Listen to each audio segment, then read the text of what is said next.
Polícia Federal foi lá, cumpriu Luciano Hang, Meyer, Morongo, acho que Morongo. O Ayrton Vieira pediu para você forjar um documento para justificar uma operação policial contra alguns dos empresários mais bem-sucedidos do Brasil, é isso? Exatamente. Só uma coisa, Figueiredo, que é importante, que eu não falei ainda para ninguém, vou falar aqui para você.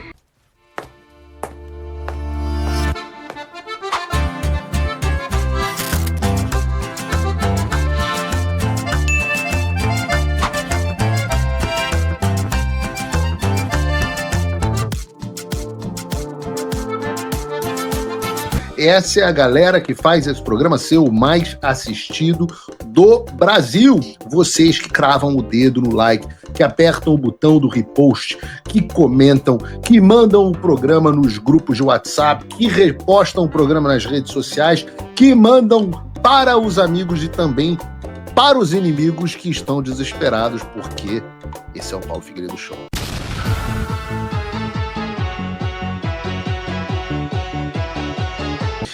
E aquela história, você teve no Senado agora, acho que no mês passado, e uma das coisas que a gente noticiou aqui no Paulo Figueiredo Show foi um relatório usado para justificar uma operação da Polícia Federal, que, se eu não me engano, era de agosto de 2022, e ele teve a data alterada. Ele foi produzido em 28 de agosto, mas foi registrado como 22 de agosto. E aí, eu anotei aqui que você disse que produziu documentos para dar a impressão de legalidade a investigações que já estavam decididas. Sim. Em alguma ocasião, Alexandre te deu, ou a um outro subordinado que você saiba, uma ordem direta ou por escrito, ou para alguém, talvez para eles, para adulterar a data ou manipular relatório? Ele pediu... Na verdade, esse trabalho não era para ser direto comigo. Ele pediu para o Ayrton Vieira fazer esse procedimento com data anterior à busca e apreensão. Por quê? Dia 19 foi feito um relatório identificando, ele pediu para poder olhar as publicações do Amado, pegar lá, recortar aquele... Você lembra que tinha conversa de WhatsApp? Amado, você está falando... Deixa eu contextualizar aqui para o espectador. A gente está falando do caso dos empresários do grupo de WhatsApp que tinham um grupo lá interno, trocaram mensagem, e essas mensagens tinham um infiltrado lá dentro do grupo, elas foram publicadas pelo Guilherme Amado, e o Guilherme Amado... E aí, por favor, continua daí, Tareferro. Tá. Aí você estava dizendo, ele pede para recortar a reportagem, os diálogos da reportagem do Guilherme Amado. Para mim foi encaminhado a reportagem do Guilherme Amado e falou, faça um relatório. Foi meu primeiro trabalho, praticamente, dentro do TSE. Faça chegou isso aqui, o ministro vai pedir uma busca e apreensão na segunda-feira, precisa fazer um relatório identificando essas pessoas, colocando os perfis delas dentro das redes sociais, em todas, em TikTok, em Instagram, Facebook, identificar um por um, em todas as redes, colocar os URLs, colocar, que como não tinha, né, dados de conversa, simplesmente identificar o telefone deles, colocar lá e só dizer que foi levantado isso e aquilo, e encaminhar só para o STF. Foi o meu primeiro trabalho. Isso foi 18 e 19 de agosto que foi feito esse relatório. Ele até está com data, acho que um pouco depois, se eu não me engano, mas foi feito por erro, na verdade, não foi porque esse não foi manipulado. Eu errei a data, eu comecei ele no dia 18, algo assim. Se você olhar o relatório, na parte de cima está uma data e na parte de baixo está outra, mas foi erro meu. E aí, o que ele fez? Na segunda-feira ele não fez a busca e apreensão. A gente estava até na expectativa, era o primeiro trabalho. Não fez. Ele pediu na terça, aí a Polícia Federal foi lá, cumpriu Luciano Hang, Meyer, Morongo, acho que Morongo. Esse pessoal teve as suas buscas e apreensões realizadas, só que logo após isso a imprensa caiu pesado, dizendo que o Alexandre de Moraes tinha se baseado somente numa matéria jornalística para tomar uma decisão tão importante com pessoas tão importantes no país. E com isso, ele ficava muito preocupado com a imagem, acredito eu. Aí ele pediu para Ayrton Vieira montar um procedimento anterior à busca e apreensão para dizer o seguinte: olha, a busca e apreensão não se deu. somente com a matéria jornalística do Amado. Existia uma investigação, existia um fato, aquilo só foi estopim. Aí o Ayrton Vieira me perguntou, pediu ajuda, porque o Ayrton Vieira não sabe usar computador, ele não sabe, é um desembargador que não sabe usar, sempre tem alguém que faz para ele faz no celular, mas no computador não. Falou, Talhaferro, puta, precisa fazer isso, tal, não sei o que, o ministro quer aquelas figurinhas, como foi na Lava Jato, com aquelas carinhas, e setinha pra lá, mapa mental, setinha pra lá, setinha pra cá.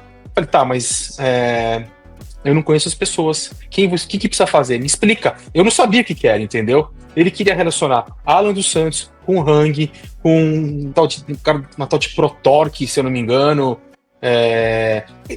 um monte de personagem que eu não conhecia. Aí, por conta de eu não conhecer, ele me encaminhou as PETs, pedaços das PETs, dos documentos, e circulou. Ó, esse lê. Eu tive grande dificuldade, o Figueiredo. Eu tinha que ligar. Olha, eu não tô entendendo. O que é isso? Esse trecho aqui, olha isso aqui. Pra eu montar só aquele desenho. Eu montei uns 2, 3 desenhos. Ia, voltava. Começou na sexta, acabou no domingo. Ia, voltava. Aí ele pediu, faça o relatório com base nisso, coloca lá o nome do pessoal e bota com a data do dia 22. Só que isso começou no dia 27 e terminou no dia 29. Por conta de tanta modificação. O Ayrton Vieira pediu para você forjar um documento para justificar uma operação policial contra alguns dos empresários mais bem-sucedidos do Brasil, é isso? Exatamente. Foi aí que ligou o meu radar. Porque até então, eu falo assim, deleta tudo, a conversa, o município para deletar, ele não quer nada nos telefones. Aí eu falei, mas deletar, a data já não tá legal. Ele não quer nada nos telefones, você tá falando ele, o Ayrton, ou ele, o Alexandre? Alexandre. Ou seja, o Alexandre sabia que estava destruindo provas do crime que ele havia cometido. Ele pediu para o Ayrton fazer isso. O Ayrton falou, o ministro que pediu. Entendeu? Ele pediu. Só para você entender. O ministro forja e falsifica um documento para justificar a posteriori uma operação que ele já tinha feito com base, você está me dizendo aqui, com base na notícia do Guilherme Amado apenas. Exatamente. E daí, ele, não satisfeito em cometer o crime, ele também quer assumir com um cadáver e destruir provas. Então ele manda vocês apagarem tudo para que tenham de provas em relação a isso. Exatamente. A partir daquele momento, eu identifiquei aquilo, falei, opa, eu não vou apagar, pensei comigo. Só que eu tinha acho que 1 ou 2 semanas de teste. Se você pegar minha nomeação, você vai ver que foi na primeira ou na segunda semana que eu estava lá. Primeiro eu já vi um grande volume de direita e nada de esquerda. Já achei estranho, questionei meus servidores. Depois eu peguei e vi isso. Falei, opa, tem coisa errada aqui. Aí começaram, eu não deletei, e começaram os meus pedidos de exoneração. Cheguei a 8 vezes pedir exoneração. Eu era o rei da exoneração. Fiquei taxado com figurinha, com chacota, todo mundo, figurinha, eu sou rico, não preciso trabalhar, vou pedir exoneração, tudo com a minha face. E isso me deixou um tanto quanto preocupado, Figueiredo. Como que eu vou deletar uma coisa que eu tô vendo que tá errada? Tô vendo que o cara tá fazendo, tô vendo que o cara começou a perseguir um espectro. Não tem nada. Mas até então, do espectro, o Figueiredo, era a primeira semana, então podia ser que vinha na outra semana alguma coisa de esquerda, né? Mas o fato de uma manipulação processual, eu sou formado em direito. Falei, e agora? O que eu faço?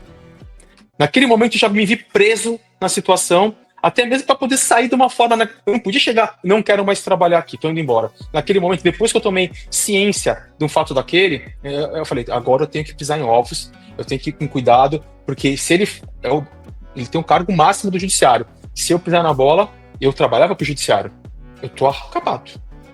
Eu vim para cá para estar na mais alta instância do país. Eu vim para cá para ter essa chancela final no meu currículo. E eu vou acabar com a minha vida. Eu tenho filho, tenho filhas, tenho família. Então foi quando eu comecei a mostrar a integração, ficar na manha. Ficava super bem e pedia, quero exonerar. Não aguento mais. Eu justificava que eu tinha muito trabalho, que eu estava cansado, que a minha família reclamava. Mas assim, não, aguenta, vai mudar. E eu fiquei até a hora que deu a explosão final. Só uma coisa, Figueiredo, que é importante, que eu não falei ainda pra ninguém, vou falar aqui pra você. Não defendendo A nem B, mas ninguém tinha poder de decisão. Os próprios juízes auxiliares, você viu pelos áudios, estavam cansados, eles não tinham poder de decisão. Eles cumpriam. O ministro fala, faça assim. Ah, ministro... Não, é assim. Tanto que eu tive conversas com o Ayrton Vieira que ele falou, o ministro, ele sabe, eu tenho áudio disso, se quiser também depois eu posto. O ministro sabe que ele conhece, eu exercendo, eu sou desembargador, mas mesmo não exercendo, a gente sabe e tal, mas quem assina ele, não adianta falar com ele, vai dar um problema lá na frente, mas é o ministro, o que a gente pode fazer? O medo faz com que pessoas que têm uma carreira acabam ficando quietos, e até a própria pessoa. Você nos Estados Unidos, você viu o que ele queria fazer. Imagina ao lado dele. Se você estivesse trabalhando no gabinete do lado, você não estava aqui. Eu entendo, mas ao mesmo tempo, esse mesmo de pessoa que diz que estava cansado, diz que tinha vontade de mandar um capanga, um jagunço, pegar o Alan, sequestrar o Alan e botar ele no avião e levar para o Brasil. Então, não me parece uma pessoa tão coagida assim. Eu não sei o contexto, também não vou defender, não sei o contexto. Talvez, pela mesma questão que eu, cansado da demanda gigante. O cara não para de postar, Dino, tipo, pelo amor de Deus, reduz as postagens. A gente não tá aguentando mais a pressão desse cara em cima da gente. Nós vamos enlouquecer. O cara fazia. Eram duas pontas, Figueiredo. Eram vocês de um lado e o ministro do outro e a gente no meio. A gente tá ficando louco. Então você acha que o Homem Macaco e eu enlouquecemos o Alexandre, é isso? Enlouqueceu a mim, imagina o Alexandre. Obrigado por assistir até o final. Confira se já está inscrito no canal e se já deixou aquele like maroto pro tio Pavê. Isso ajuda demais o nosso trabalho e vai fazer com que esse vídeo chegue a mais pessoas. Até o próximo vídeo. E neste momento é muito fácil aos defensores do plano alegar isso é uma teoria da conspiração.